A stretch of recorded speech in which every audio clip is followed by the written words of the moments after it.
gentlemen, dudes and dudettes, I am Matt Burns, and guess who's back with me on The Burning Truth? It's none Back other. again. He's Shady's back. Tell a friend. Sorry, what? It's none other than John Belaw. Good day. The real, not remotely Slim Shady is here in the house.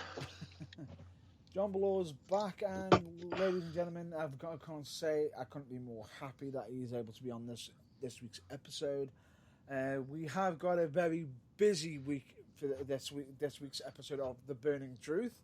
In case if anybody's noticed, yes, there wasn't no mention of a saying you're listening to The Burning Truth.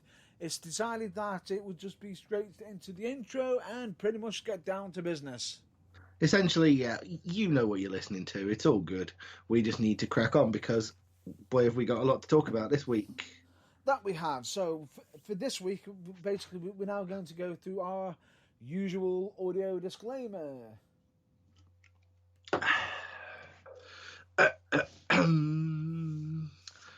The following broadcast may contain storylines and viewpoints unsuitable to those of a sensitive disposition and language which those of a sensitive disposition and others may find offensive. The following program may also be unsuitable for younger listeners. May also indeed be unsuitable for younger listeners, and the following program may contain strobe lighting effects. There we go. That is one per week. And all's right with the world. Well, as right as it as it can be. It really isn't. All is right with our little broadcast world. The wider world, not touching that with a barge pole, but this little world is fine. Yes. Because you were greatly missed, and yes, I even did include it in last week's episode for you, JB. So you still got your one per week. That's all good then.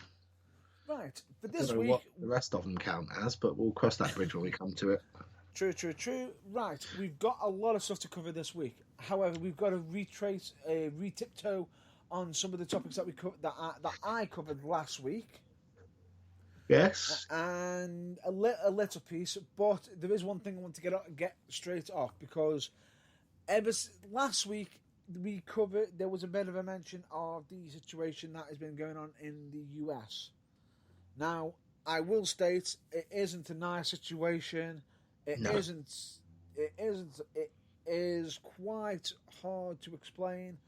And here's the thing: on last week's episode, I mentioned both All Lives Matter and Black Lives Matter. Now, here's the thing: the Burning Truth is not going to be stating All Lives Matter because it's a bit redundant in this situation. Yes. Yes, of course, all lives matter. Yes, they do. But it is not all lives that are being... the question is not being asked of all of us at the moment, is it? It's just one particular part of society that, well, quite a lot of the rest of society need to be reminded matter just as much as the rest of us. Correct. Could not have said that better myself. And the fact is, other people have stated certain general facts in regards to this. Hell, even CM Punk's been coming out with some inspirational words in regards to the situation. In case if anybody wants to know what they were, just look up on it'll be backstage, which actually also additionally had Mark Henry and Booker T on there as well, who was listening in, and they both applauded Punk in regards to what was said. All good. Now, in regards to what the Burning Truth is going to be stating forward, is we do actually believe that Black Lives Matter, very much so, and that we do expect you to hashtag Black Lives Matter, because would you care? Would you think we need to say? No, I was simply going to say we are well aware of the current situation in the world, and, well, I think this might just be me going out on a limb here, but it might be the Burning Truth in general. It's not good enough, is it? No. People who are responsible for the current situation need a good long hard look in the mirror at themselves. They seriously do. Because, well, sections of society are getting demonized and made to feel like they are worth less than others, and that's fundamentally not true. Correct. Every person is equal, and anyone who forgets that the last time needs to be buckle bombed by Nia Jax, frankly. Last time I checked, regardless, why is it that we're having this discussion? For me, I feel as though I don't look at anybody and see a different race. I do not. Do you know what I see? A person, a human being. A human being. Yes. That's all anyone should see. Correct. To basically treat the lottery of where you were born, because let's face it, folks, nobody has any say in where they are born. To treat the absolute lottery of the country you were born, and indeed the race that you were born into, as some kind of privilege or ability to be beastly to others, it's the lowest of the low, and it is just not on, because there is no such thing as superior anything. We're all humans, we're all absolutely identical, and anyone who thinks any one kind is better than any other is wrong and an idiot. I could not have said that better myself. And what I'm also going to state is, in case if anybody did listen to last week's episode, yes, as I said, I did push both, all lives matter, because yes, I do believe in that, all lives that do matter, which everyone does. But here's the thing, that's the reason why I stated both of them. But I'm just going to state for the record that the Burning Truth is not going to be saying all lives matter. We are going to be saying right, because everyone knows that all lives matter. Yeah, but right now, the focus needs to be on Black Lives Matter, because they're the ones that the people who need to, frankly, readjust their opinion quite spectacularly don't seem to realise. Let me just reiterate what my colleague is trying to state. He is trying to state the people who are in that pressure is the one that should be mattering. It's not that they don't matter. It's no. I'm absolutely saying Black Lives Matter. It's the people who think that they don't that need to be kicked into shape here. Nobody else. Correct. And on top of that, at this moment in time, from time to time, we are just going to mention every now and again on at least once, maybe twice per episode, where we will probably bring up just stating Black Lives Matter, and that's all we're going to be stating, because here's the thing, the reason why we're only going to be stating that is because yes, we can use our power, use the broadcast for powerful messages, and if anybody who does want to possibly come on to the Burning Truth and state their opinions in regards to this matter, under this circumstance, I feel as though the Burning Truth on this matter need to be, because we don't need to have our voices heard, because we're not the ones who are in trouble.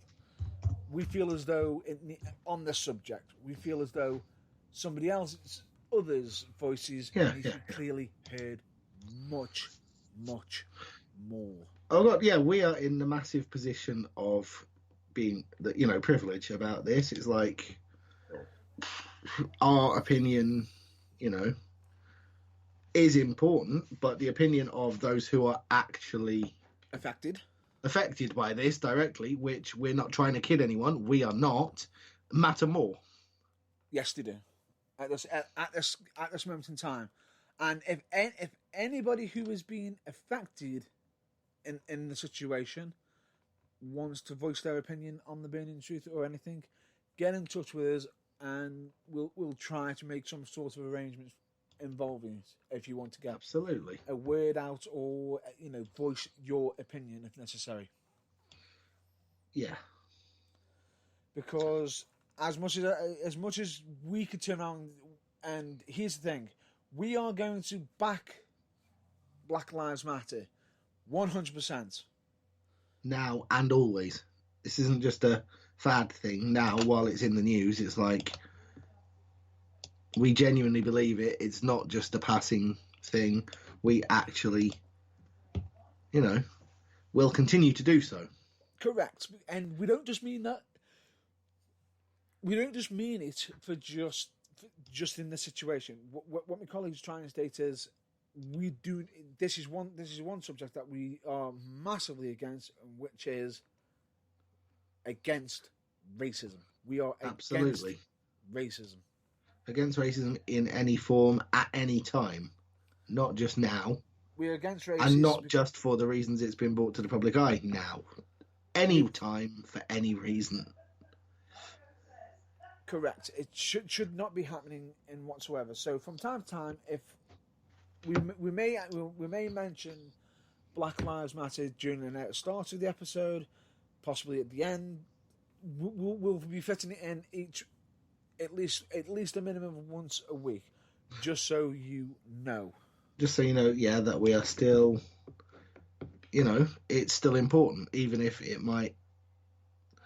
I was going to say slip off the radar a little bit there. I don't think it's going to anytime soon, but you know what I mean. Even if people start to think, we can go back to normal now or whatever. No. Whatever normal was is clearly not acceptable, or this situation wouldn't have happened. So don't think we can ever go back to that. No. And there has been advancements in regards to what has kicked it off. If anybody does want to look at it, we're not going to be going into that too much.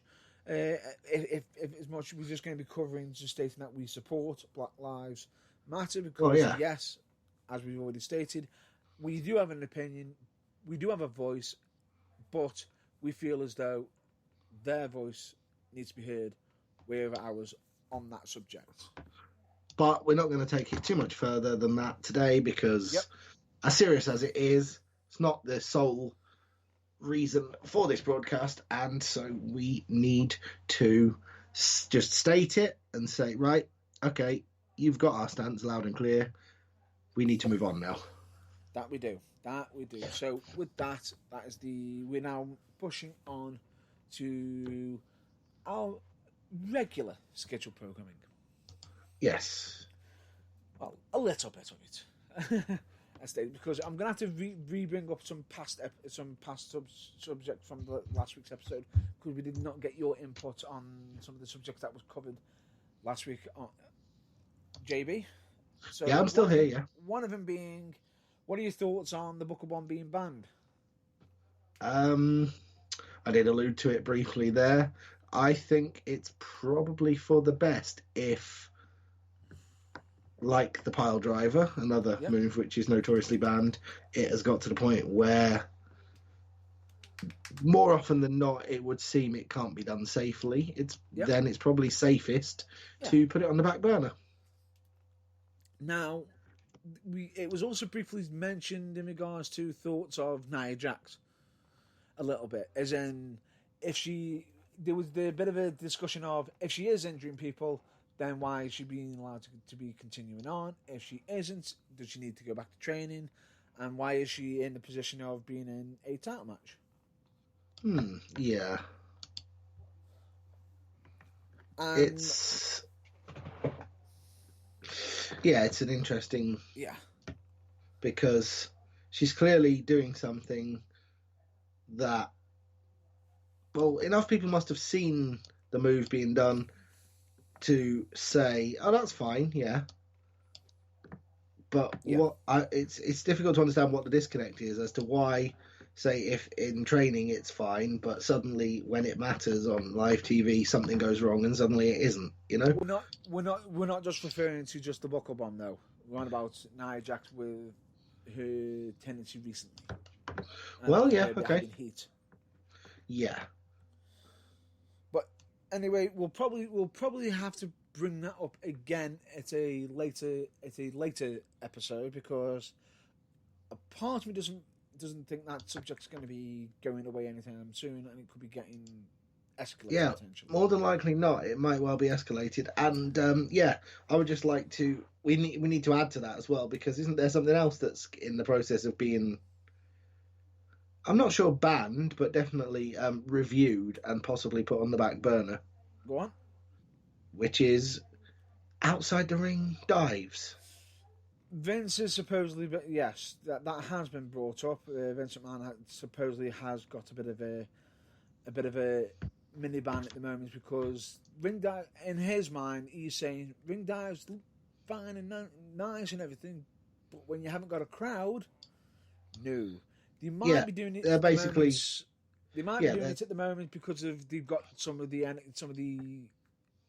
trainees watching the show yes, but potentially. at the Go on. end of the day, having seen last week's NXT and having seen the still shudder every time I think about it. The landing that a certain NXT superstar took Ooh. off the back of, just what would appeared to be a random dive to the outside. It was kind of like two people were there. It was kind of like, you catch it, no, you catch it. Oh shit, she's landed. In case if anybody wants to know what move she was actually doing, here's an example. And I'm sorry, DDB, you may not like the actual reference I actually call it because the move in question I actually link it more closer to an AEW wrestler by the name of Alan Darby. Darby Allin. Oh, yeah. Darby Allin, my mistake. Yeah, it's the Darby Allin backward outside dive where it's known as the technically, yeah, or more technically before Darby Allin started calling it that. I think was referred to as the Fosbury flop because it looks a bit like the high jump move where you sort of go over backwards. Yes, but it's ridiculously dangerous because what makes it so weird? As Shotzi Blackheart proved, if someone isn't going to catch you, the first thing you know about it is when you hit the floor. And you can't brace for any impact. You can't stop it from hurting. And it just makes what's already a ridiculously dangerous move about 10 leagues worse. Yes, and on top of that, I feel as though the name that, Darby Allin as Gibbet, which is the coffin drop. Yeah, sort of strangely and perhaps slightly inappropriate, but also slightly oddly fitting as well. Yeah, oddly fitting because of the fact that it. Yeah. Well, if you watch the rest of that NXT match that Blackheart was in, where she's pretty much reaching around to try and get hold of her neck and the top of her shoulders for the rest of the match, like she's knocked herself pretty much goofy. It wouldn't surprise me if she got a concussion. Yeah. On top of that, we've got to mention up quite very quick, briefly, Charlotte. Your thoughts on Charlotte Flair, or should I just dub her the Omni Flair? My thoughts. Talk. Oh, sweet merciful Jesus, get her off my television. And it makes it even worse. What? We've got to mention it again. Oh, so not only is she all over every bit of TV WWE puts out, she's also all over this broadcast as well. Jesus, can we get no respite from the woman? She's on the event that's happening tonight. Oh yeah, damn it! I know. She's affecting everybody. I want to mind you when Wrestle Talk bring it up the Omni Flair. Originally, they had the Omni Shane. What makes it even worse is, at least with Shane, he actually has a viable reason of being on across all the shows because he is the owner's son. Yeah. What's Charlotte Flair's? Okay, she has a legitimate reason for two of them, which is she's a Raw wrestler, contracted Raw wrestler. Yay! She can be on Raw. She is the NXT Women's Champion, which means she has to be on NXT. Yeah. Okay, turning up on SmackDown again because no.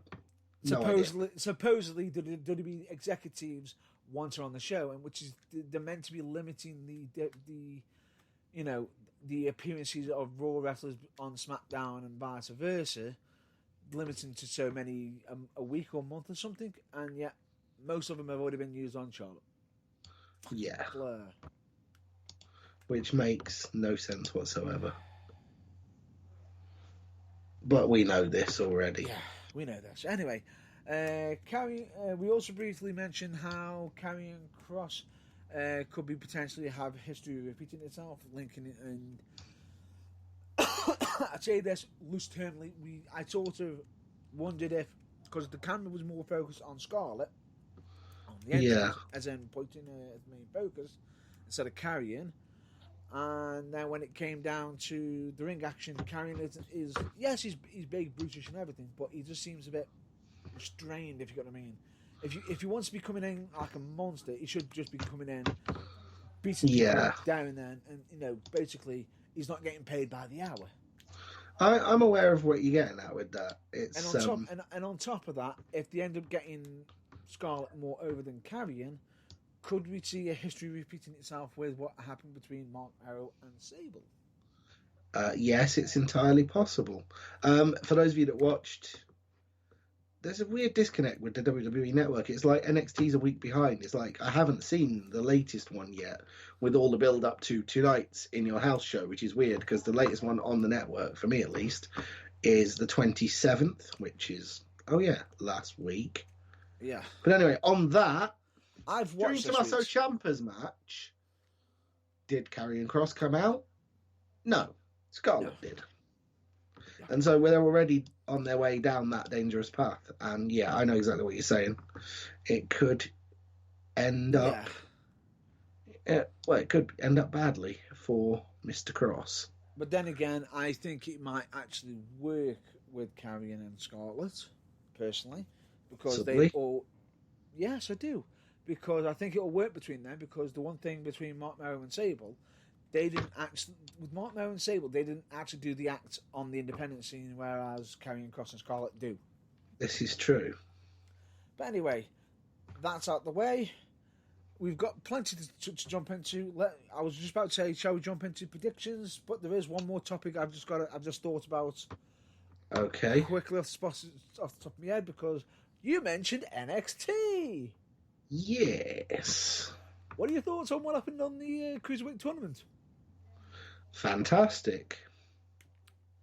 Yeah. Obviously, I haven't seen this week's NXT yet, really so I'm aware of what happened, unfortunately, because the internet exists, but I haven't actually seen the action. But yeah, it's a case of... Would you like me to just point out my personal views on the match itself? You can if you so wish. Personally, the match itself, absolutely amazing, great. Thought the wrong finish happened. Again, I because of the weird quirk with the network, this latest NXT isn't on there yet, or at least it wasn't for me yesterday when I watched the week before's, so I haven't seen it, but okay, I'll believe you. It was the wrong finish for me, personally. Okay. because of the current storyline. Because in the final, you got Drake Maverick in the final. Yes. And the idea is, if he wins, he gets to have the title and keep his job. Yeah. Essentially. Yeah. Nope. Did they do that? Nope. They did not do that, no. Instead, and I apologise if for the life of me, I'm trying to remember how to pronounce the current interim champion's name. Are you possibly desperately flailing around trying to pronounce El Hijo de Fantasma? Thank you. Or in English, if you prefer, Son of the Phantom, or possibly Son of the Ghost, depending on your literal translation of Phantasma. Yes, so, and another reason why I'm so glad JB's back. You're welcome. Because otherwise I would have butchered that.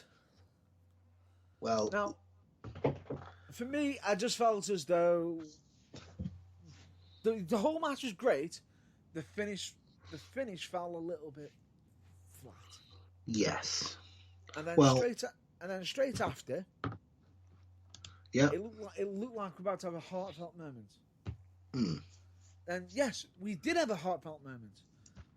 Now, for me personally, I'm well happy that Spud, aka Drake Maverick, has got a job.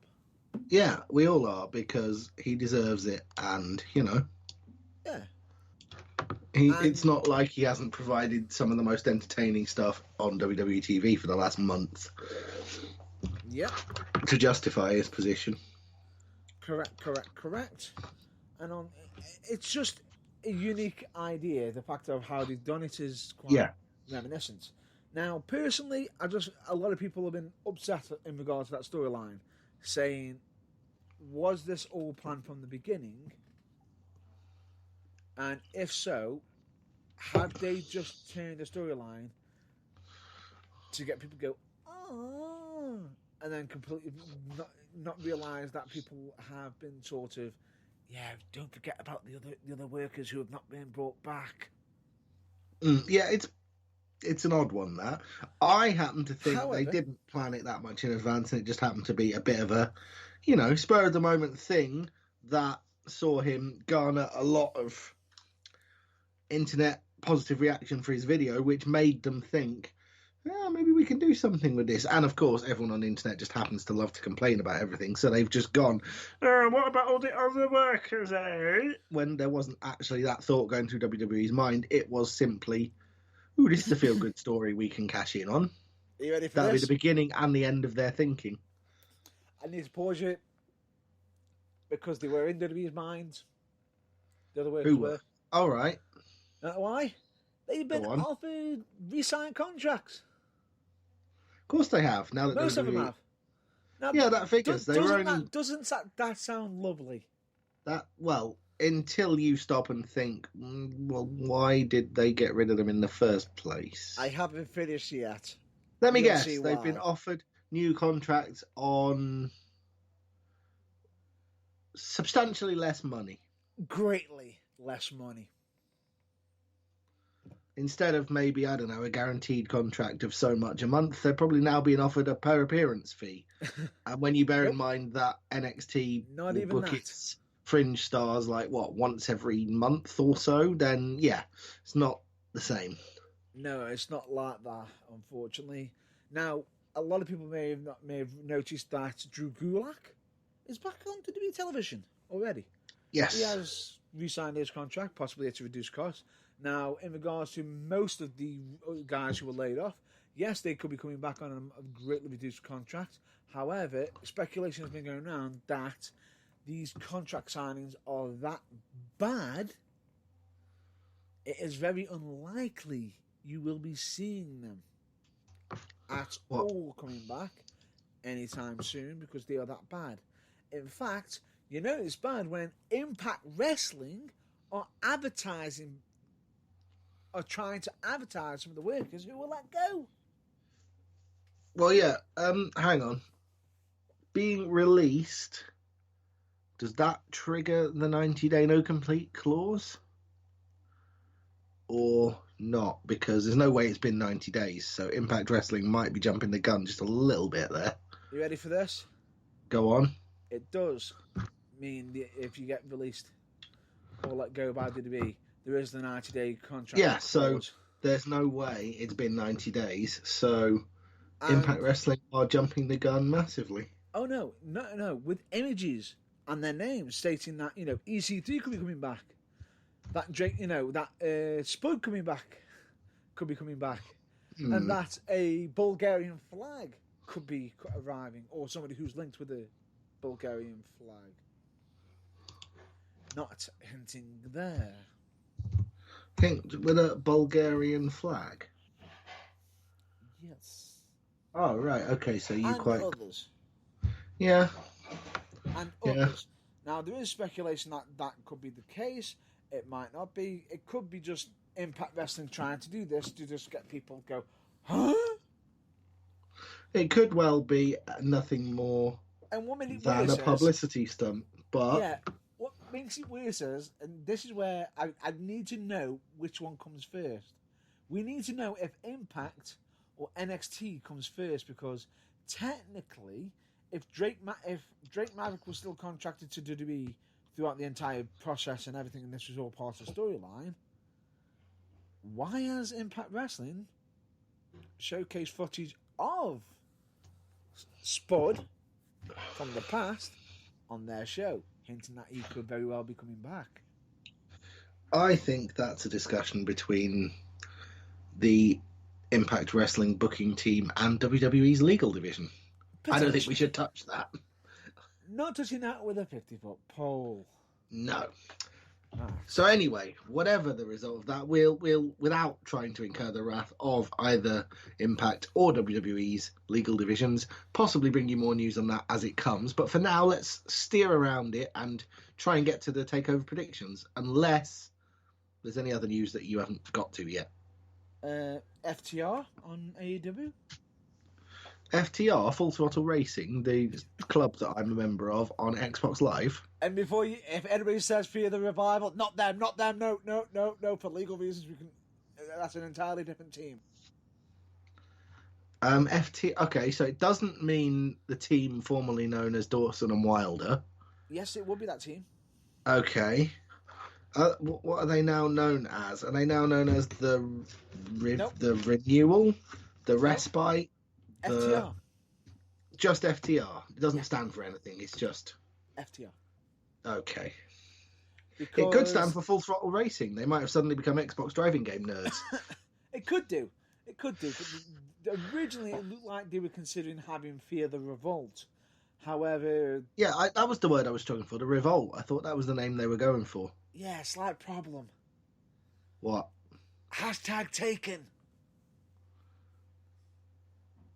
What, the Revolt? Yes.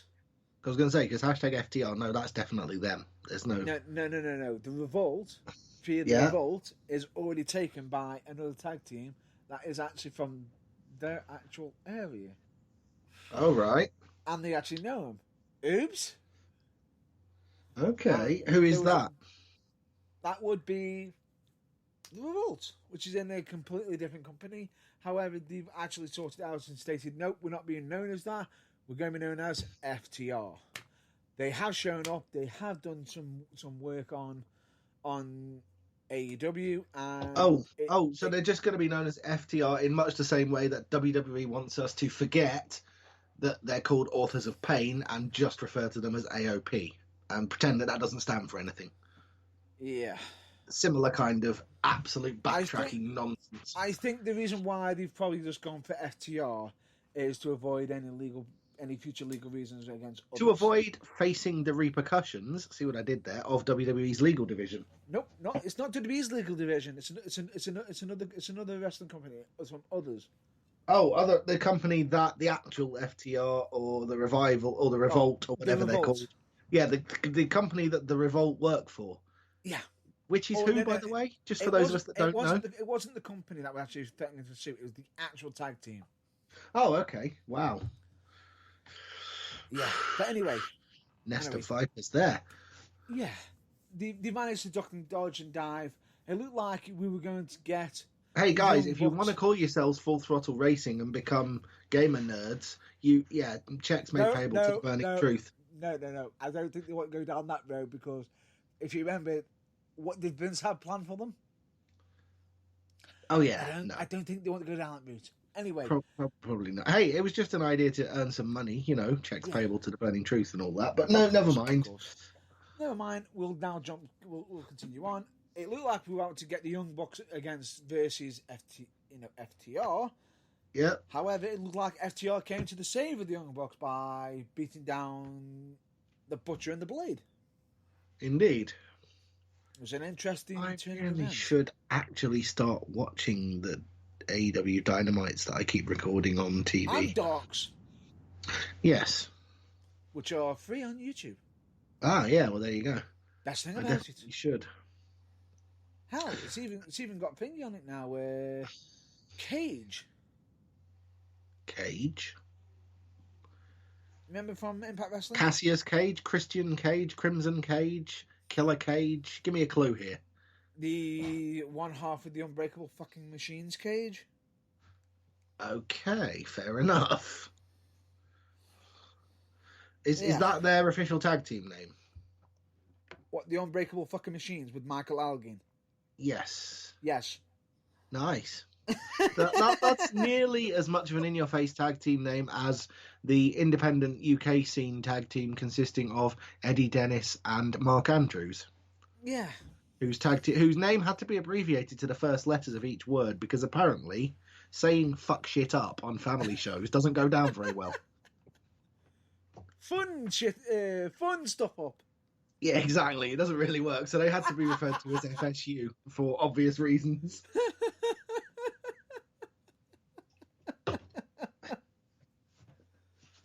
I absolutely love it. But anyway. Yes. Hands up who'd like to see a reformation of that tag team in NXT UK. Or just form a faction, those two and Flash Morgan Webster. I think I'll just keel over. I think it'd be great. It'd be great TV. But, yeah. However, Andrews and Webster as heels. I'd like to see it, but only to be convinced that they can actually do it. But that's a lead on to our main topic in a bit. That's a little hint as to what's to come. But we really should get on with predictions for In Your House, because otherwise this is going to be the longest episode ever. Yeah, pretty much. Let's just jump straight into it. We are covering the NXT TakeOver In Your House predictions, which NXT TakeOver In Your House is occurring tonight. And we are only covering the predictions, 6 matches, so we have to assume TakeOver, that's standard, that's probably the full card. So far available on the Wikipedia page for NXT TakeOver In Your House. Any extra matches which get added on the night or stuff which hasn't been announced yet. Yeah, obviously, we're not mind readers, we can't predict that. But let's go with the card. Shall we start? Have you got the Wikipedia page up? I've already got it up. Shall we start at the bottom? Yes, with number 6. We should. Yes, and let's just state this: we're not being paid by Wikipedia. We are not paid by Wikipedia. Other internet search engines and internet sources of information are available. This just happens to be the one we use, including the WWE.com, which is possibly available, but what WWE.com. And all the other pro wrestling sites, fan sites, etc., that exist out there. There's thousands of the bastards. And you could probably get this information on most of them. Correct. Could not have said that better myself. But anyway, let's get down to business. We'll start I'm not sure if there's going to be any pre-show matches, potentially. This is what I'm saying. If there are, we don't know, but there'll probably be one, but something tells me it will probably be a defense of the interim Cruiserweight Championship. Just a thought. Possibly. Nope. You mean the interim one? Possibly. But anyway, let's just get down to business. But anyway, yeah. We're only going to be predicting these 6 matches that are currently that we know about. So we'll start off with the first match that we're predicting, which is, ladies and gentlemen, the 6 women's tag team match. Pitting Candice LeRae, Dakota Kai, and Raquel Gonzalez against Mia Yim, Tegan Knox, and we have to assume Shotzi Blackheart hasn't knackered herself and will be there. Let's fingers crossed on that one. I was actually going to add on a nickname to it. Go on. Please fucking catch me. Shotzi Blackheart. Shot Z out of a cannon, Blackheart. Yeah. And she actually has her own tank, at least. Blackheart, currently very purple shoulders, but that's just the bruising. It'll go down. Please, if you are going to be doing any dives, Shotzi, make sure they catch you! Yes. Anyway, Yim, Blackheart, Knox versus LeRae, Kai, and Gonzalez. 6-woman tag team match. Good old-fashioned story. Yay, people against boo, people. Something tells me about 6 months after it was due to the interference of a certain Miss Gonzalez, this will finally be the moment that Tegan Knox gets a decisive victory over Dakota Kai and finally buries that rivalry. Because she hasn't got one yet. So you're going to go with me again, Shotzi Blackheart against Tegan Knox? To get the win. Yes, I am. Devil's advocate. You're not. Good, because if we're different, that at least means one of us is going to be wrong, and therefore the other one is going to win. This isn't a competition, but hey, one of us has got to win, otherwise what's the point? Yes, correct. So I'm just going in for the 6. You're going for the big, nasty bunch of heels. Yes. The reason why, simply because I feel as though, yes, I could go for the faces if I wanted to. But you're instead going for the narcissistic New Zealander, the poison pixie, and the massive Mexican. Yes, because the reason why I think that is because Candice LeRae needs the victory, especially with the fact of she seems to be fitting herself almost into a mainstream status. No, I completely understand that, and I think she will get them in the weeks to come. But like I said, Tegan Knox, due to injury, interference, and Raquel Gonzalez, has yet to decisively beat Dakota Kai since War Games, and it's overdue. So that's my reasoning for why I think it's going to happen tonight. Yep. Okay. So we disagree, but that's cool. Let's move on to the singles match for the NXT North American Championship. Correct.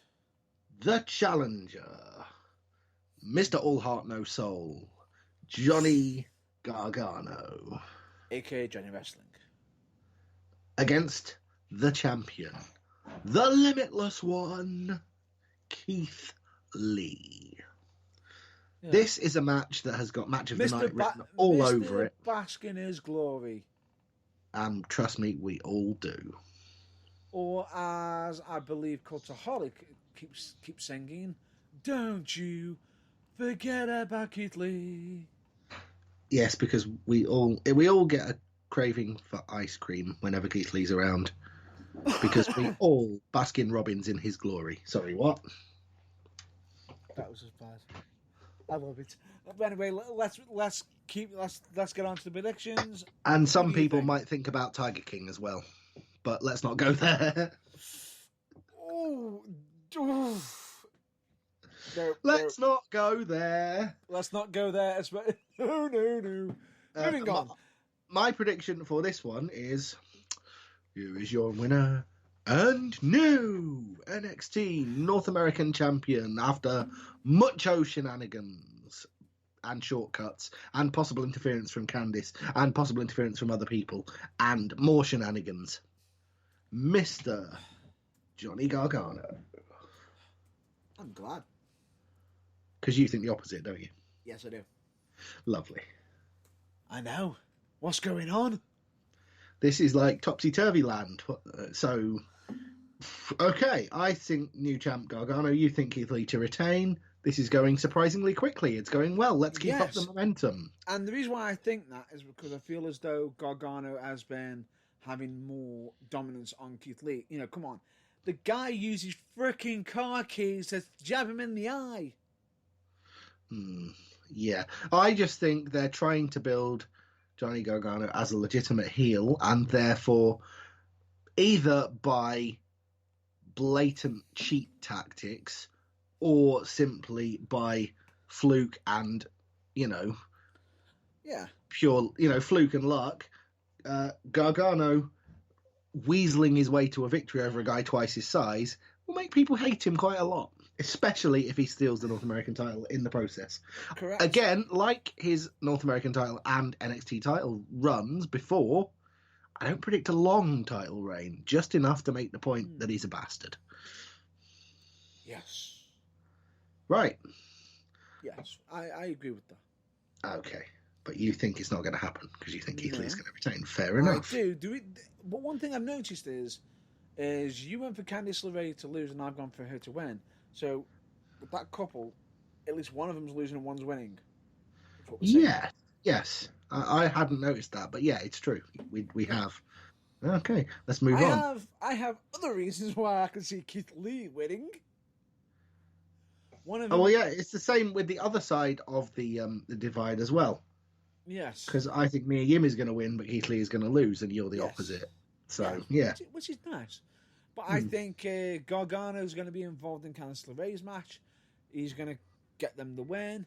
Candice LeRae's going to attempt to end Keith Lee's match, and Mia Yim's going to make the save.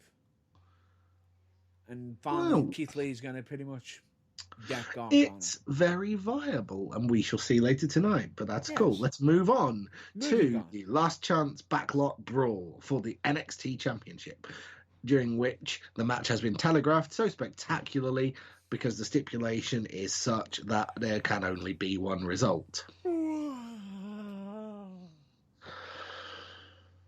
Because if the challenger loses, he can no longer challenge for the NXT Championship while it is still held by the champion. Yes, but there's also additional information to add on to this once the predictions have been done. Are you going to wait till after the predictions, or that could very well change and shift the predictions? Well, in that case, surely it is only fair to introduce said information now. Ooh, right, but however, the only problem is it's probably going to stay the same with us because rumor has it that one of them, their contract is due up soon. And they haven't aimed for re-signing.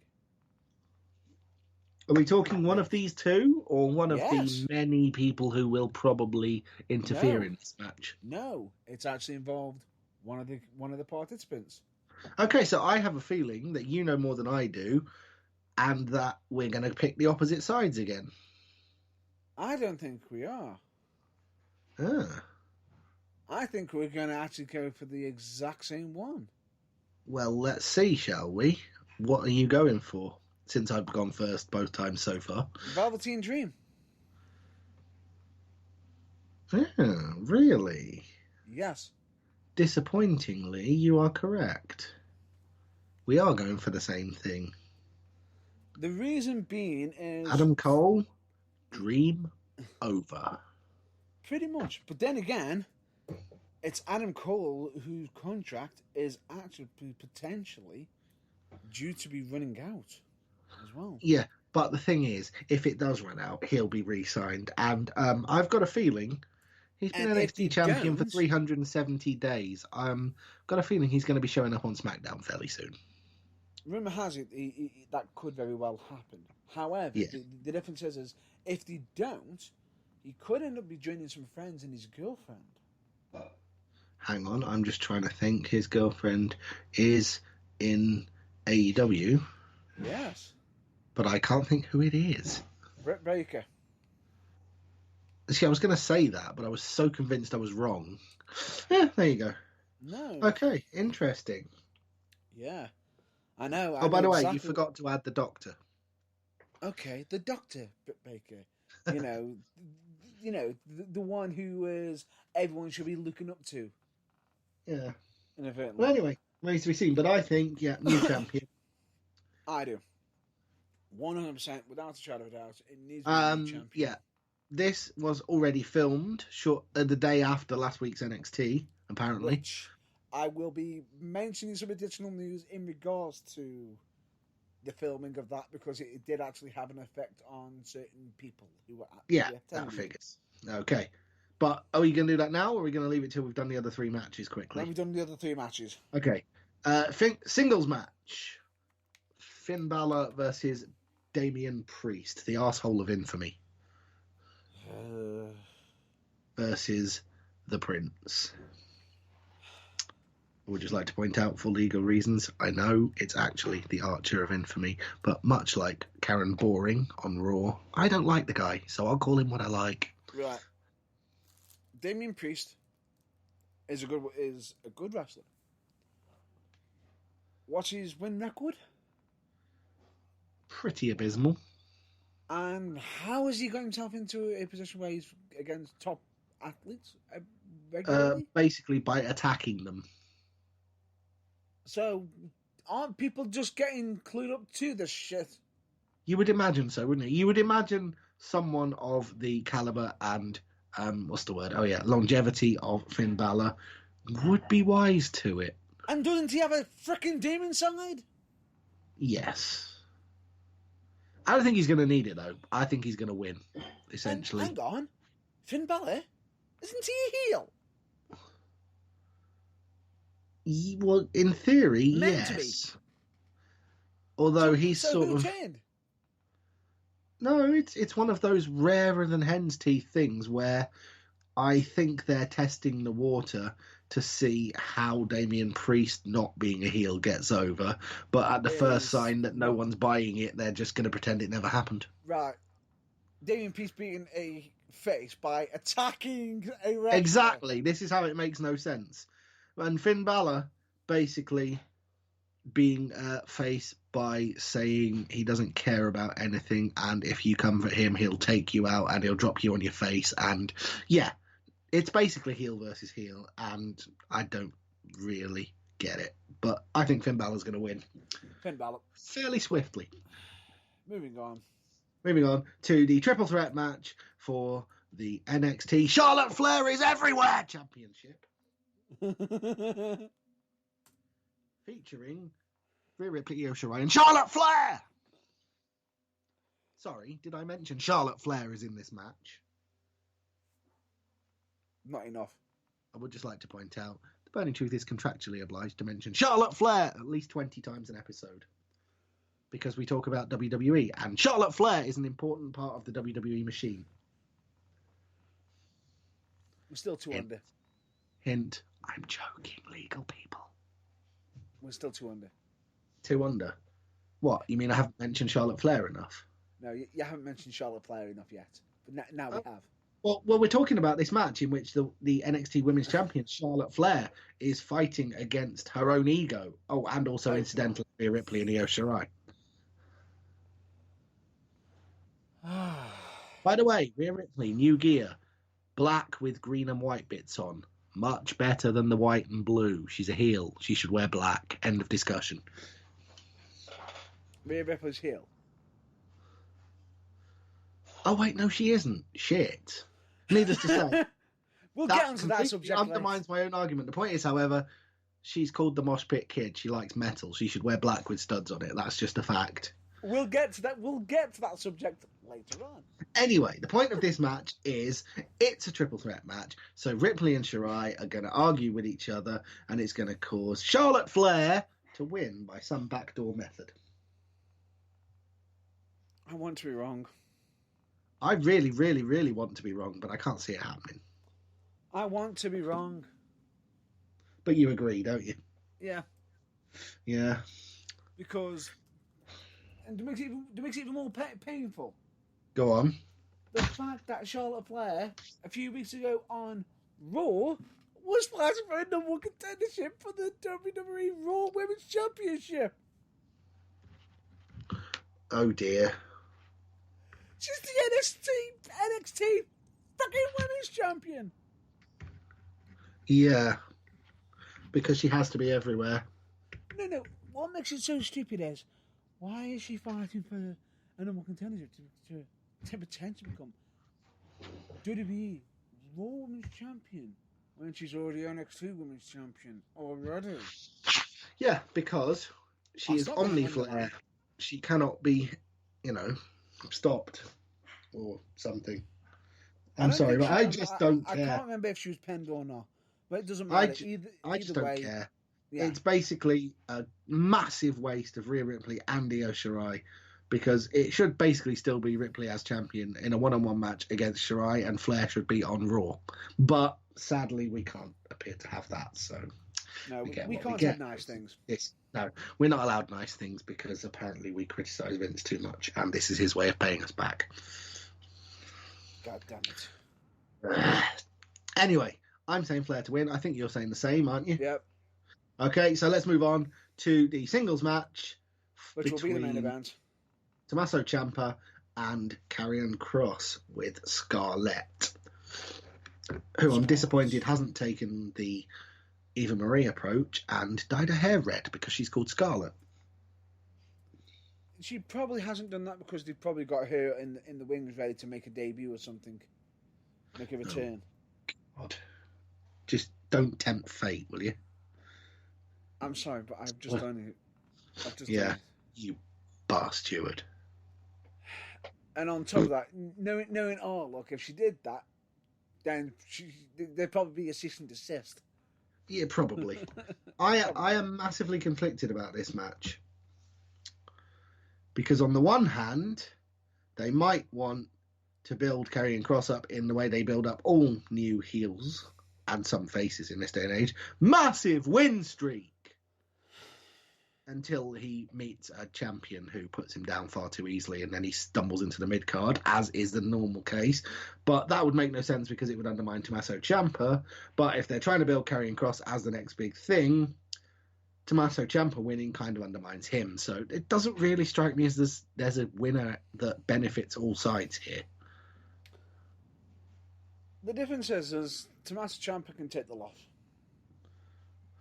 in this match. You see, I don't think he can.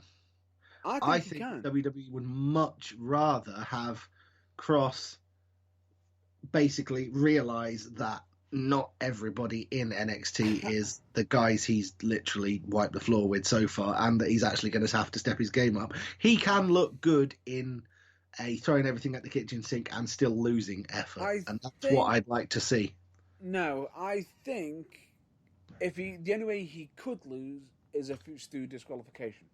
That would also be possible, but after a back and forth brawl that is absolutely the polar opposite of his squash matches on NXT so far, during which he and Scarlett get so frustrated that they, I don't know, maybe Scarlett punches Ciampa in the face or something, right in the view of the ref. I don't know. Yeah, pretty much. Or Karrion Kross decides to just take Ciampa's head off. Or possibly he simply. I've got a feeling the ending might be that Ciampa passes out and the decision gets reversed when Kross just simply refuses to release the hold. That's yours. For me, I'm going to go with Karrion Kross. Okay. Outright, because he needs to have the win. No, that's fair enough. As much as I am a fan of Tommaso Ciampa. Okay, Tommaso Ciampa. As much as I am a massive fan of his work.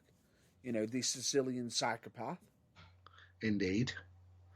Again, little prelude to what we're going to talk about in a minute. Yeah, Small clue in the name. The Sicilian psychopath. He's not a good guy with that name. Seriously. Yeah. Anyway.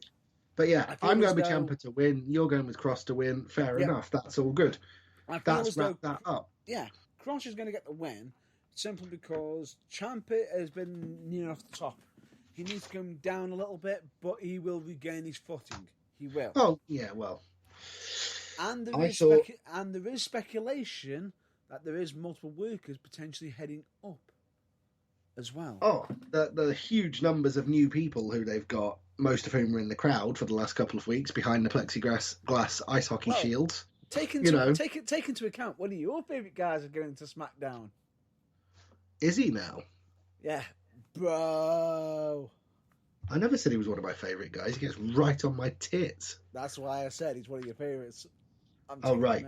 You're being sarcastic, right? Yeah, of course I am. I would quite frankly, possibly without losing the teeth, but I would like to take the Timothy Thatcher approach with him. I've got to be brutally honest. Potentially, but let me just state this to you. He was almost paired up with Kurt Angle. Wow. Do you know what next it in the head? Go on. Kurt Angle himself. Fair enough. Why the hell do you need me? He can talk. He knows he's going to be better than me. That's a very valid point, Mr. Angle. You've got your head screwed on. Congratulations. And he just goes, if you're going to have me manage somebody, why don't you have me manage, why don't you let me manage the one guy I originally wanted to, because he has a history of Olympic wrestling. Yeah. Would you be talking Chad about Gable, the artist known only as Chad Gable? Well, and not Short Arse F or whatever they tried to call him. Or not the other way of saying, what's another word for small, and just change his name from a full name to a letter. Yeah. Like I said, Midget Q. Yeah. Right, okay. That's that done. I'm afraid you're going to have to just talk for a second, because I might possibly have nailed a whole can of energy drink during this broadcast so far. Well, I'll cover this bit. All Yeah. I'm just going to state is the following is in regards to if you were in attendance, if you were one of the workers, if you were one of the people who was a part of the NXT roster or a trainee of the WWE, you were actually watching all these shows and watching Raw, watching SmackDown, watching NXT, watching NXT TakeOver in your house, and you think, yes, I'm getting paid to watch other people to wrestle, so I'm not getting to do what I love. And that is a shame, because at the same time, yes, they're getting paid. At least they're doing something to try and help build the product up. However, the biggest issue I feel as though what's been occurring on wrestling is I think a lot of people have been quite literally fed up because they've been having to do long waiting periods where they're having to stand up watching matches, and we're not talking a little bit. We are talking 12 hours plus. And on top of that, one of the matches that were massively affected by this would be none other than the last chance backlot brawl for the NXT Championship. Now, supposedly they actually had certain people grab some of their cars to drive out, because the match was actually done outside. What could go wrong with a match outside? Oh, wait, weather. Great. Unfortunately, what ended up happening is they had some bad weather, meaning a bit of rain, which means, that's not going to be any good for the ring, and it's not going to do them any favours. It's going to look a little bit not great.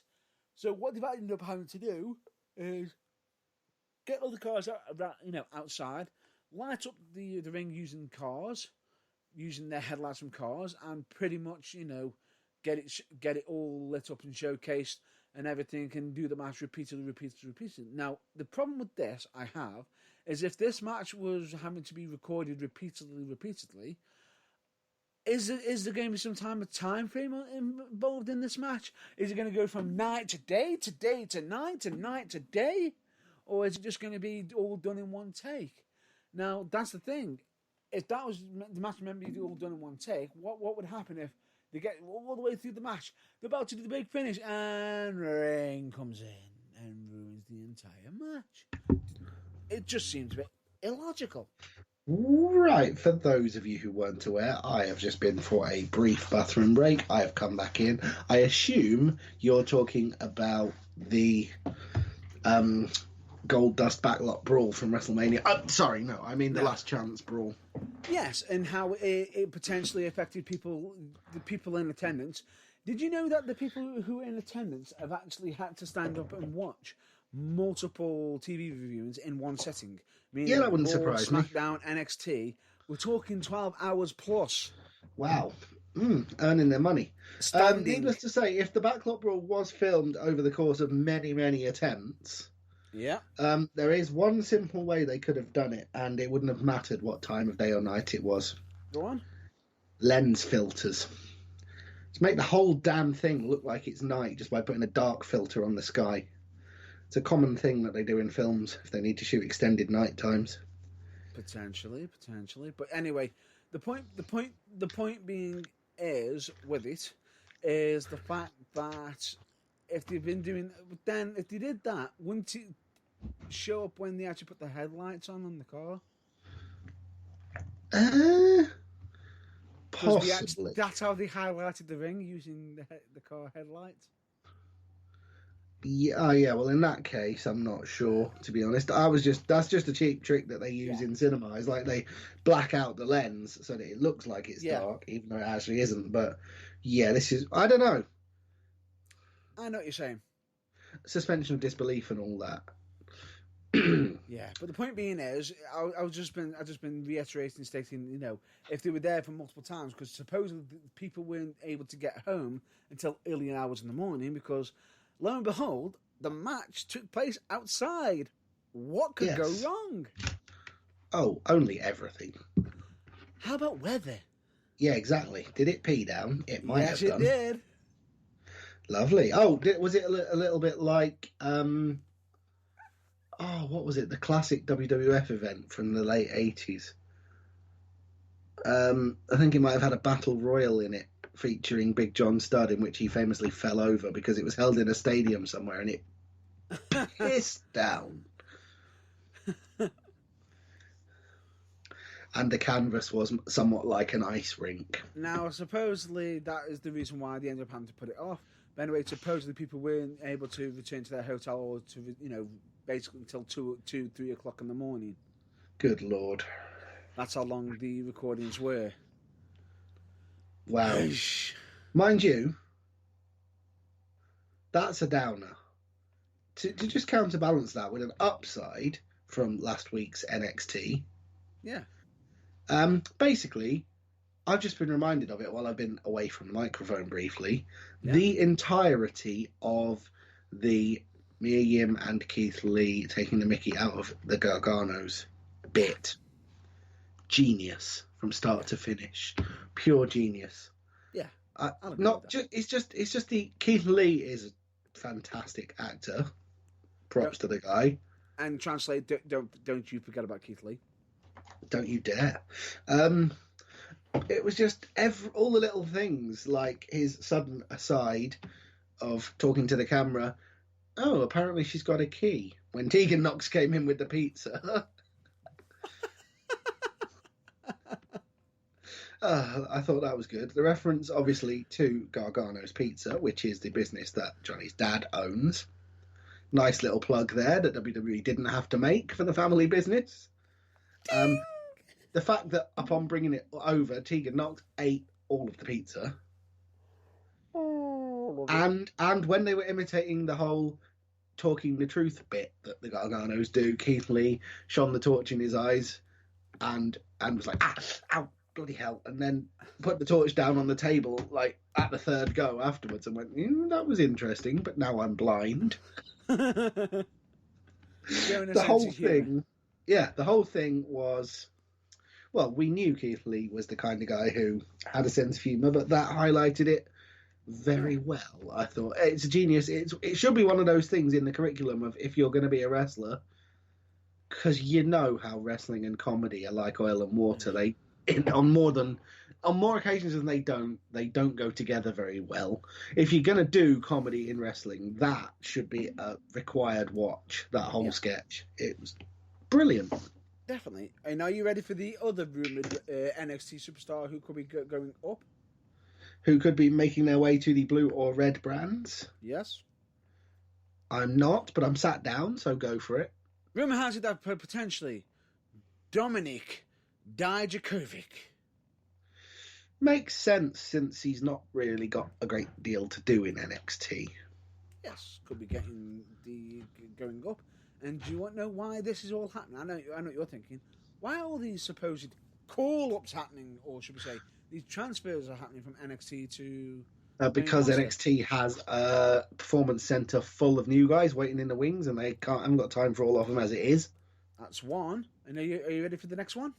Go on. Because it's falling WWE ratings. Oh yeah, the ratings suck. Just keep throwing NXT guys at it until basically Raw and SmackDown are just NXT alumni. And if that doesn't stop it, fuck knows what Vince is going to do. But pretty much. And what makes it even more worrying is the fact that they're just rinse repeating. And it's not like, oh, wait, are they actually saying, oh wait, we've had a rating drop. Throw a new guy in. Another rating drop. Throw a new guy in. Aren't people going to get clued up? You would have thought so, wouldn't you? But then you might possibly be overestimating the general intelligence level of wrestling fans. True. And harsh but true. Yeah, that is a quick discussion in regards to that. However, I've got one brief mention I've got to bring up. Yep. Before we get on to our supposed main topic. Which is only going to be brief today because we've not got much time left, but we'll just cover it briefly. We can always come back to it in future. But anyway, your mention is... Check out on WWE Network Yep. Undertaker: The Last Ride series. Oh yeah, I have watched the first episode. Trust me, I have got a week off work this week coming up. Lucky for some. One of my things on my to watch list, which is so long that it starts where I live, just outside Parts Unknown, and ends just outside Dexter Loomis's front door in Recluse, Wyoming.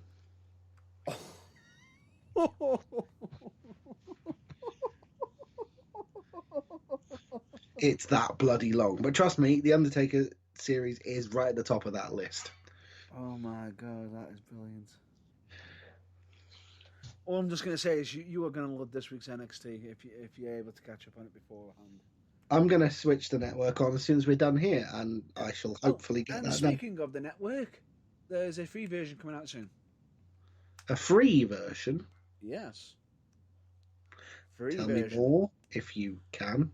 Past episodes, including past NXT takeovers, past events, some of the actual series like Ride Along and everything, and certain things are going to be actually out from the WWE Network for free. Is that going to feature advertising? Is that how they're making their money? Potentially, but it's not going to be like the main pay-per-views or anything. It's going to be some. Notice the words they have stated, not all pay-per-views. Oh, so some. So they're going to cherry pick. So to start with, it'll be WCW Fall Brawl 97, ECW Uncensored 95, and In NXT Your House Bad Blood. Yeah, potentially. And that'll be it. Yeah. Okay, fair enough. Yeah. Essentially, what WWE are trying to do here is say, look, you tight-fisted bastards, just pay $9.99 a month. There's so much content on here. How can you not? Yeah, I get what you mean. We know there are economic times and everything, and you may have been laid off from work, or you may only be getting 80% of your pay, but it's $9.99, for God's sake. Correct. But the idea being is, it's still like, it's almost like a free taster. But yeah, I get that's the general idea. I'm sure it's to keep you tight, so that you can still have a taster of stuff if, for whatever reason, maybe finances are bad and you can't afford the $9.99 for a couple of months. I actually think it's a clever idea. Mm.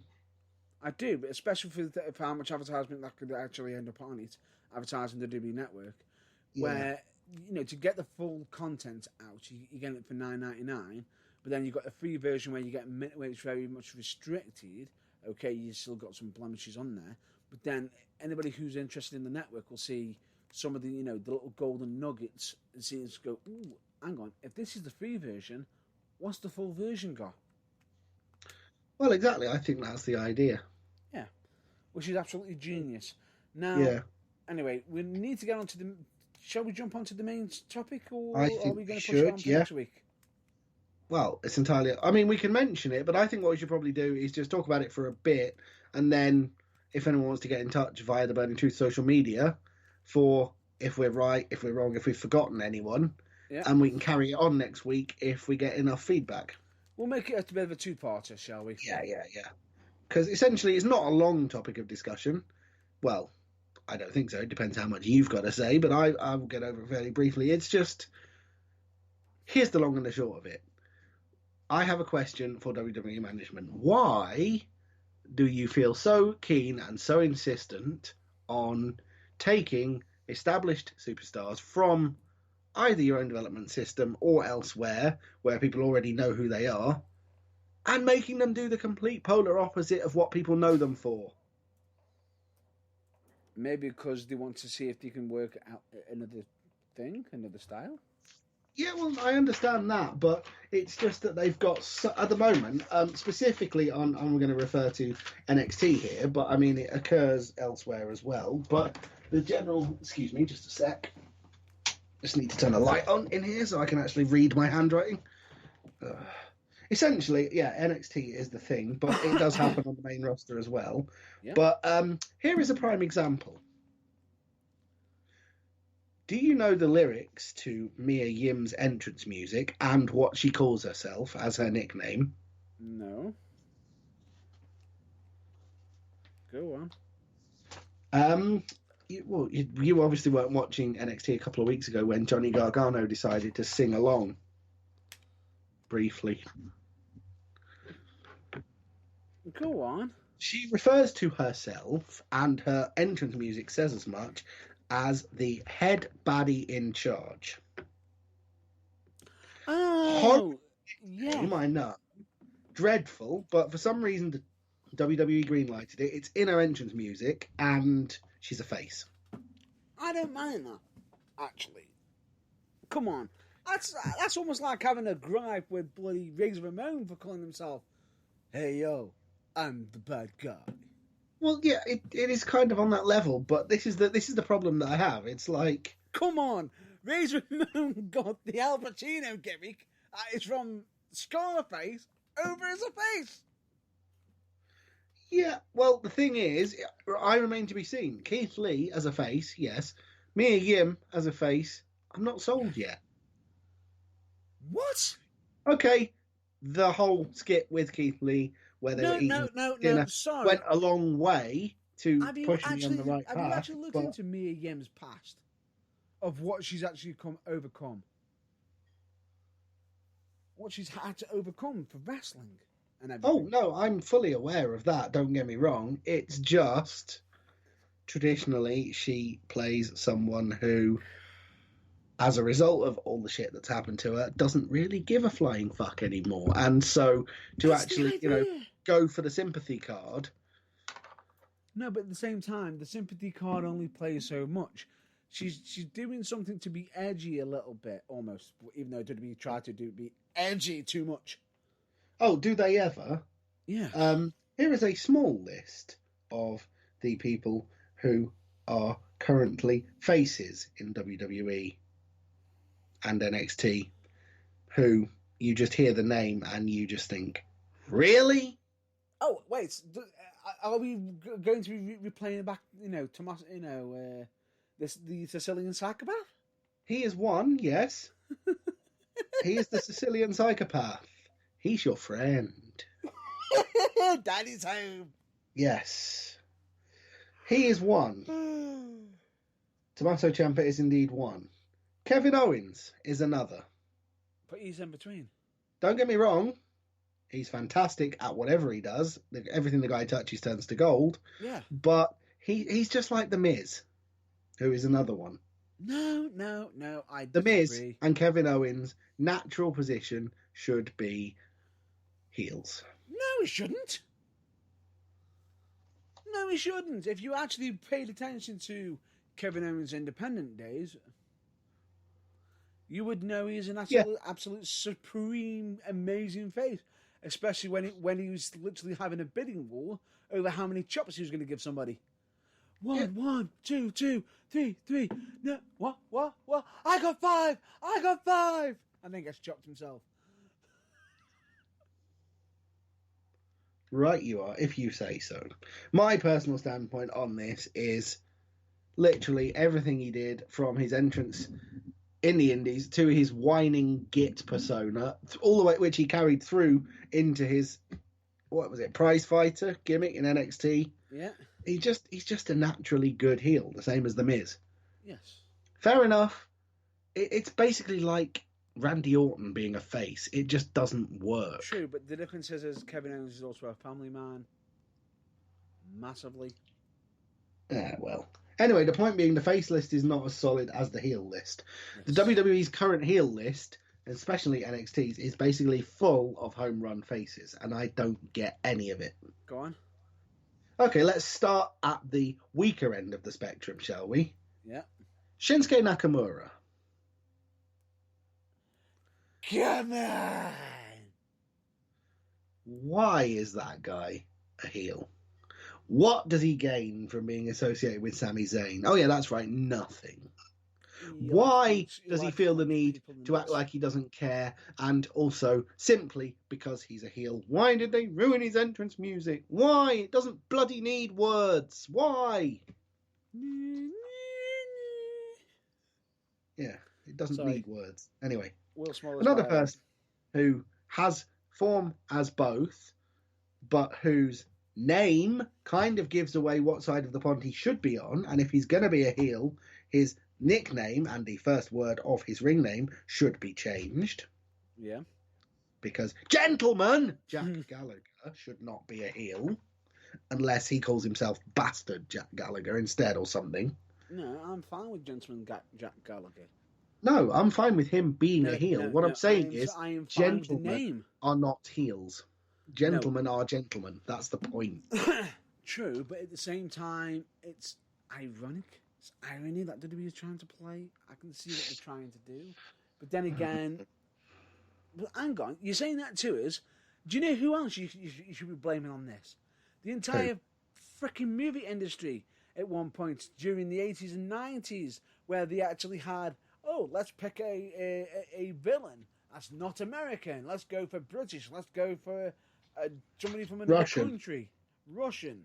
Well, take into account, a lot of people sitting there thinking, was there ever a British villain that was on a film? How about this one? Cliffhanger. John Lithgow, who's the main villain. He's British. Yes. The point, aside from that, the point I was trying to make was he's called Gentleman Jack and he has a moustache and he carries an umbrella and he's not a bad guy, is he? Come on. He has tattoos. No. Now, he didn't have 9 months ago when they first turned him heel. Yeah. Also, tattoos don't make you a bad guy. True, they don't. I basically had them when they made me be a superhero, remember? And I have them as well. Yes. Dakota Kai. Yes. Why is she a heel?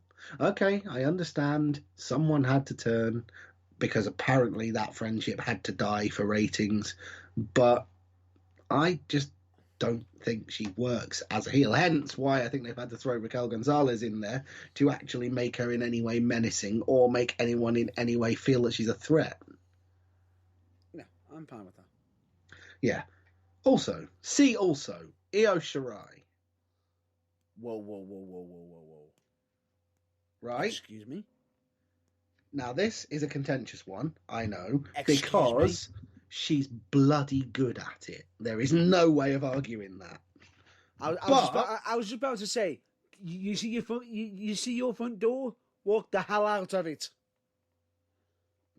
She is great as a heel. She is great at being a heel, but my issue with it is... Yeah? She was in the company less than 6 months when they pulled the trigger, and they did it in really sloppy circumstances. And frankly, I think she had a good 2.5 years more as a face first, just slowly building up the resentment before she finally snapped, rather than just going, "Oh, bum, I lost one match. I'm going to be dark now." If you see what I mean. They could have done it in a far more spectacular Basically, what you're upset with is the fact of how they turned it, not if they should turn it. That's just as much of an issue. That's fine. I'm fine with that. I can agree with that. The reason I'm not arguing she's not spectacular at it, but that's fine. The reasoning has got to be important. See also the golden couple of this argument. Wait. Before you even get to the golden couple, I need to just reiterate that you almost slipped up earlier over Rhea Ripley, remember? Oh, yeah.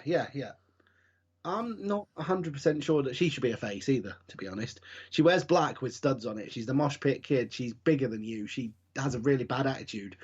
That screams heel to me. But I'm actually fine with her being a face. Well, also, she should only wear black, as proved by her WrestleMania outfit, which just didn't suit. Never denied that. And... yeah, black is traditionally the colour of heels in... well, okay, it's a very black and white thing. It's not anymore, but you know what I mean. Just ask Io Shirai. Wear bright colours. I'm a heel, I wear black now. Get with the times, Blow. Get with the times. The colour doesn't matter. No hint there. I'm talking about the colour of their apparel. I'm just saying colours don't matter. Doesn't matter. Well, I'm aware of that, but I'm talking about clothes. And so am I. Okay, just making that clear. Same. But seriously, the golden couple of you're on the wrong side of the divide, love. Johnny Goody Two Shoes. I'm fine with Gargano turning. I'm fine with Gargano turning. I'm really, really not. Wait. I said I was fine with it. I never said I was yippee about it. No, I'm not fine with it. No, Seriously. No, for me... This is one of those things, right? It's a bit like... Basically, what you're saying is you're upset that they've turned Johnny Gargano, especially against his Tommaso Ciampa, who basically tried to end his career, tried to break his neck and everything, and because of that, people should be saying, "Oh, forgive Tommaso Ciampa," but hate. Tommaso Ciampa should be going round going, you want to step to me? I'll put you on the same injured list I put that weakling. Come on then. I'm the Sicilian psychopath. Annoy me and I'll kill you.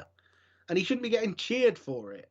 In much the same vein that Johnny Wrestling is a fan favourite. And it strikes me that WWE's sole reason for making him into a bitter, whining, spiteful heel is because they could. Not because they needed to, not because they wanted to, because they could.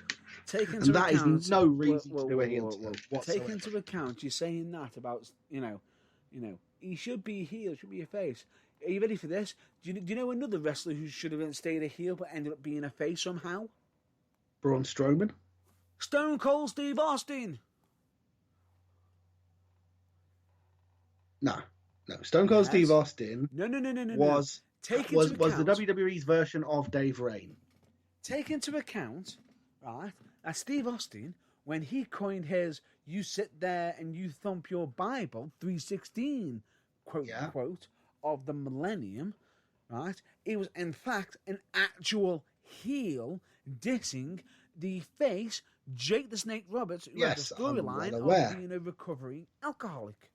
But he, as I said, and I'm sure the man himself will appreciate the plug, he was WWE's Dave Rain.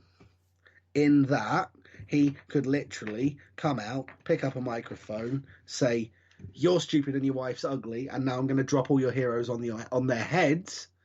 And the crowd was so ingrained at cheering him, they would carry on.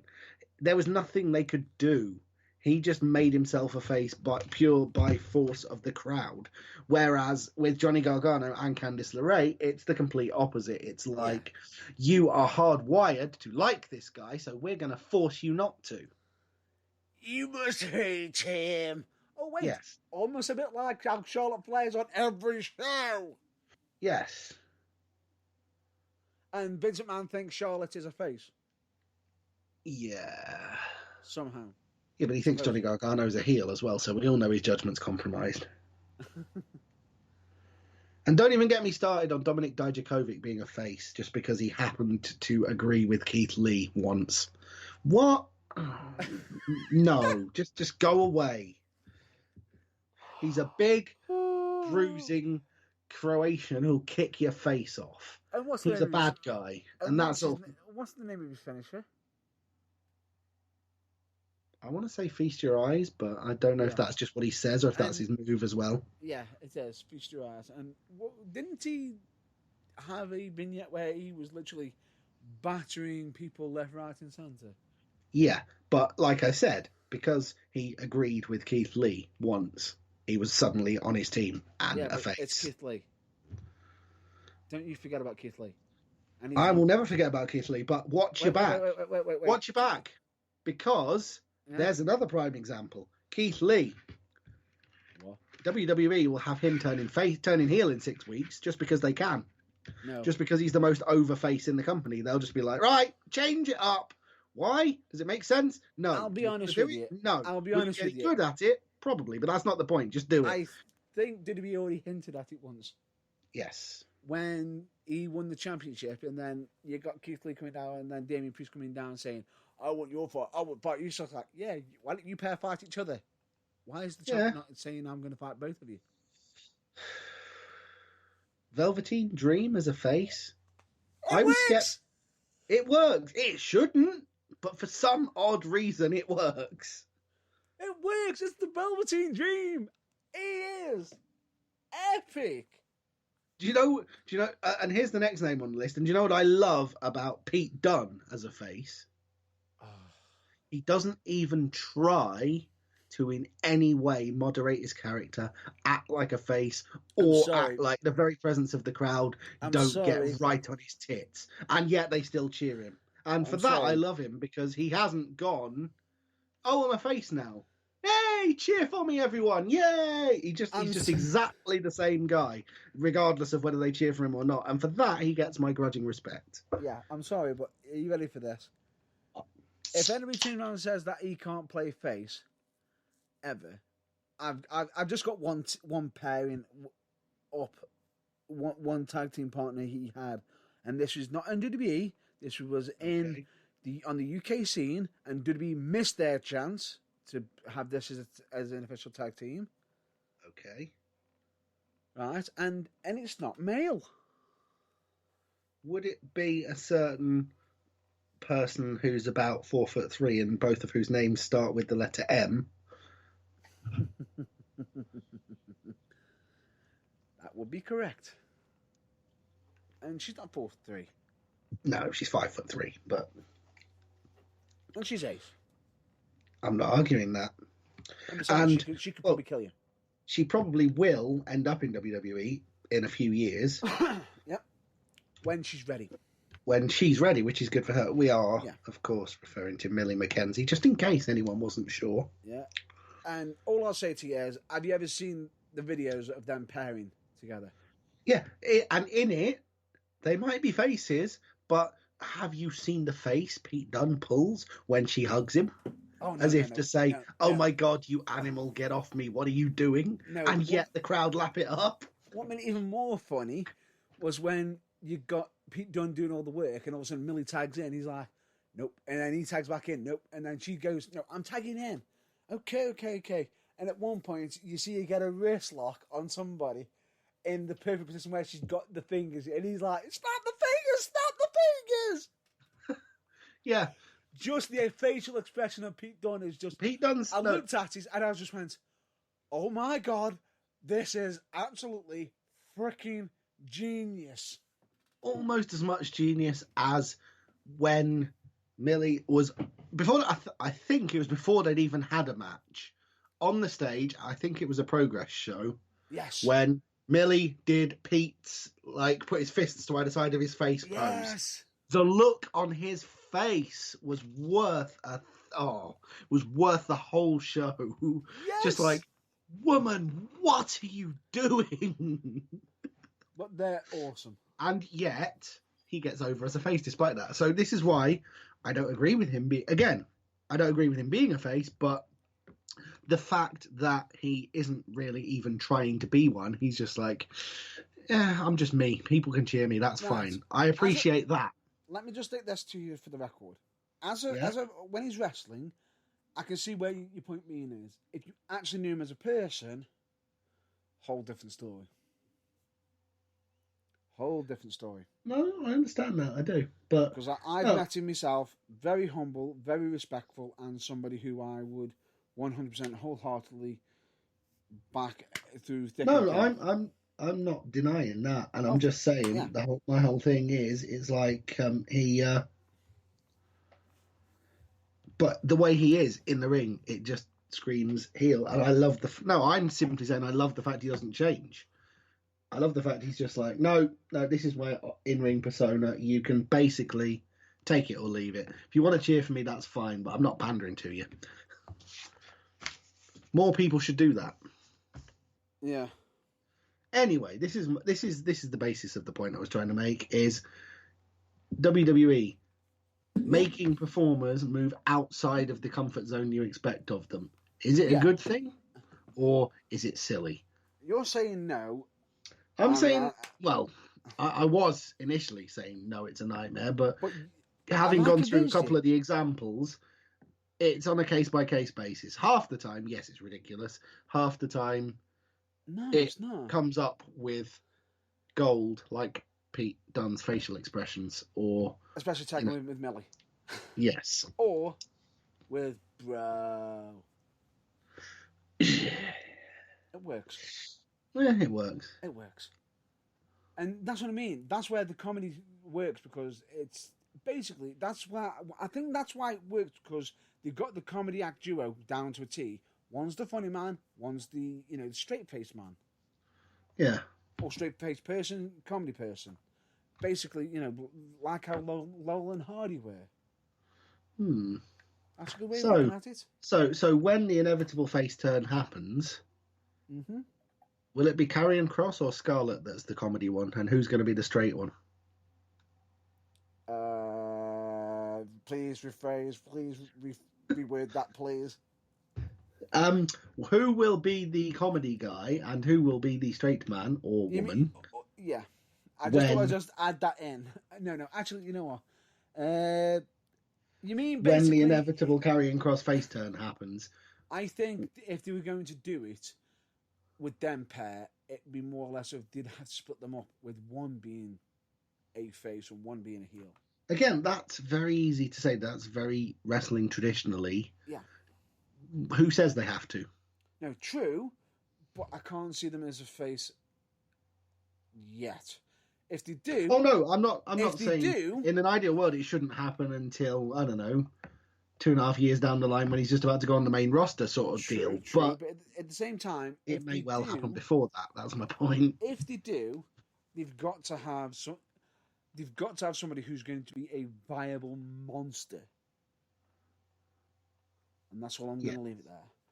It'll be whoever he's against will have to be picking up the workload of being the vicious one. A viable monster? Are you implying that WWE might finally hire Mr. Jack Gallagher's former tag team partner? I'm not hinting at it, but he could be a good candidate. Because he is the monster. True, or also known as Crater. But also take into account Well, they've also got another monster that isn't wrestling, as part of, is involved in management. A guy from TNA, formerly TNA or Impact. Hang on. Or did anyone forget about Joseph Parks? Is he part of WWE now? Yes. I did not know that. There you go. Because there was me for a second there. My brain was getting in a right old cross. I was just about to say, no, you divot. That's not how you spell Jackson! Riker is actually a wrestler. Don't. You brought him up, haven't you? Yes, I have. Still not how you spell your name, son. Right, because you brought him up, I've got to cover it. Cover what? The situation he's currently in. Yeah. My bad. I didn't know there was one. Yeah. Shit. Sorry. Damn it! Let's just say he did a big whoopsie recently. Silly boy. And do you know how big of a whoopsie it was? Is it a you're fired level? Let's just say the entire locker room turned around and just went, dude, put it in check. Oh, wow. Jesus. Are we talking sort of, we are talking... Are we talking Lars Sullivan level of oopsie here? Are you ready? I am sat down, so as I will ever be, yes. Brace yourself, because this is going to bring a halt to that joke very, very quickly. Let's just state he's got a lot of heat. Even his own tag team brothers are basically saying, ooh, whoa, rein it in, mate. Ricochet is even turning around saying, if you're doing this to get heat, really, this is cheap. If you really think this, then I am appalled. This is in regards to... He put out a tweet stating that he agrees with Donald Trump in regards to, using the military, don't forget about the military and everything, and in regards to stopping the riots and everything. Sort of getting involved, especially with some of the antics that have been ongoing at the moment with Trump and what he's been doing lately, which I'm not even touching that subject at all on this broadcast, and won't be touching that subject. If that was going to be involved, that would be more of a non-burning to peace separately. I see. Because let's just say it's brought up, you know it's bad when as soon as I saw the post, two words popped into my head: red flag, red flag, red flag. It's to get a gimmick over. I can see what he was doing. What timing? Oh my god! Just now.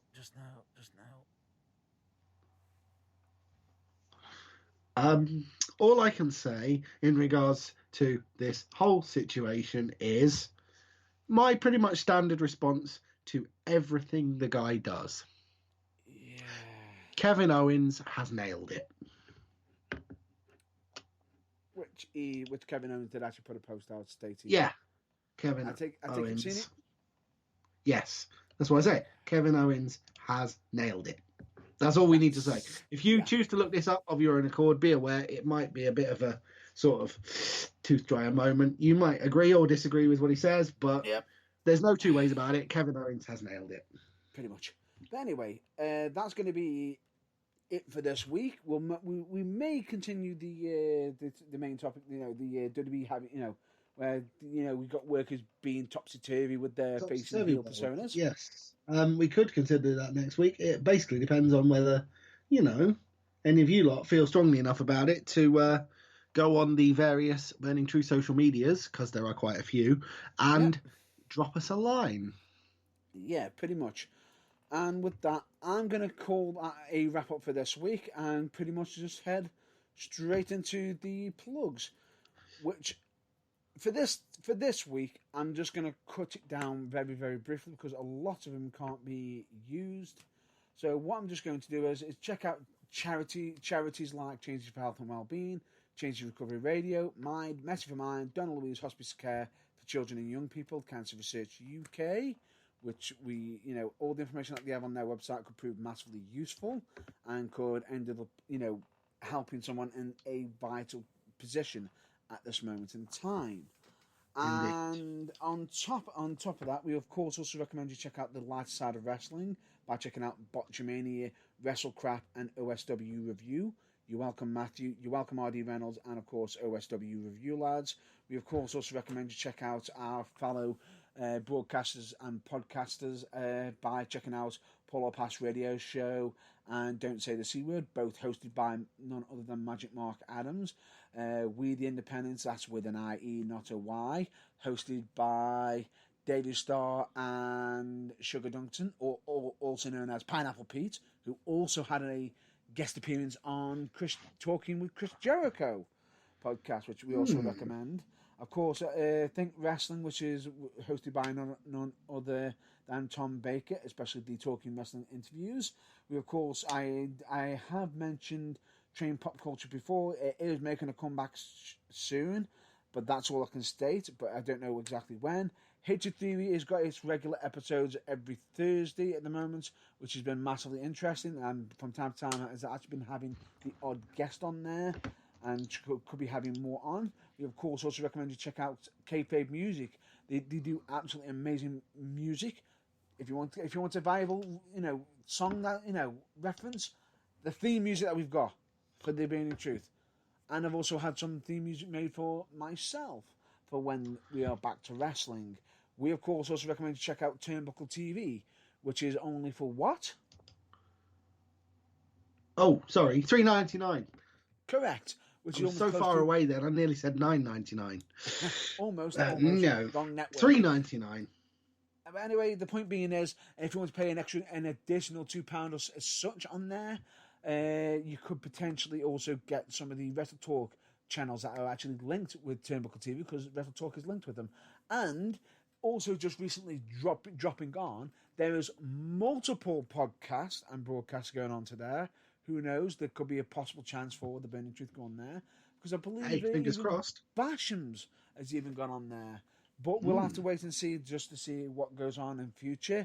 We also recommend you check out your local wrestling promotions, because at the moment no shows are currently on. So please share your local wrestling support and love, be it either FCW, United, or Future Championship Wrestling, United Wrestling, Pro Wrestling for You, Future Shop Wrestling, Academy Pro Wrestling, Falling Star Wrestling, Venom Wrestling Federation, Slam Wrestling, Wolf and Pro Wrestling, UK Wrestling Alliance, also known as UKWA, and many, many more. Anyone you want to throw in yourself?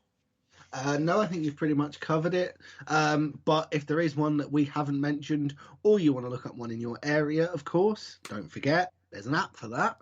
Correct, which is absolutely free, which is called Babyface Wrestling App, which you can actually download.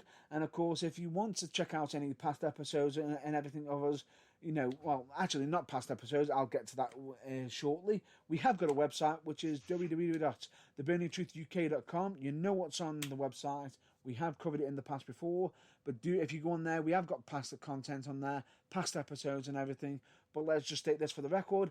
Please understand that all external links we cannot be held responsible for, as we have no control over them. We have got our social media, which we are on Facebook, Twitter, YouTube, Instagram. And if you want to check out any past episodes, we are, of course, on Spreaker, Spotify, iTunes, Google Podcasts, Deezer, and many other sources. Essentially, we're not quite omnipresent yet, but we're getting closer every week to the stage where I can say, available wherever you get your podcasts. Who knows? It could happen very, very soon. But anyway, that is going to be a wrap-up for this week. However, I'm just going to state for this week, for the mental health side, is be kind to yourself. Be kind to everybody, but not just everybody. Please be kind to yourself, because at this moment in time, we know a lot of people are possibly currently struggling, especially with mental health, and could be going back and forth. And believe me when I say this, just remember, it's so much easier for other people to be kind to you if you can do it to yourself. Don't be afraid to be kind to yourself. And believe me, it's a weird one, because you've also, at the same time, don't just do that. But at the same time, in regards to what we have been covering, even though we have mentioned, Black Lives Matters, don't treat people by differently due to a race. Treat them as exactly how you want to be treated, and of course, also treat them as you should be, what they are, which is exactly, human. which is human and equal. Yes, correct. And on that note, and of course, I'm going to throw this one more quote, which is, never compare your behind the scenes to other people's greatest hits, quoted by Tom Campbell. I've got to mention that, of course. But of course, that's going to be it for this week. I hope everybody stays well, stays safe, and we'll hopefully catch you on next week's episode. If there is any different changes, we will update you on our social media. But until then, please all stay well, and of course, check out your local West Promotions social media, and please, if not, give a call to a family member, a loved one, or even somebody you haven't spoken to in a long while, because that one call could end up helping them out vitally. Yes, it could be way more important than even you realise. Correct. But until then, that has been The Burning Truth. I've been Matt Burns. I have been John Bloor. And we will catch you next week. So until then, check out your local wrestling promotions via their social media. Check out any past matches on either YouTube or on their on demand, and buy their merch if necessary. Support them. Yeah, absolutely. So until then, stay safe and good night. Catch you later.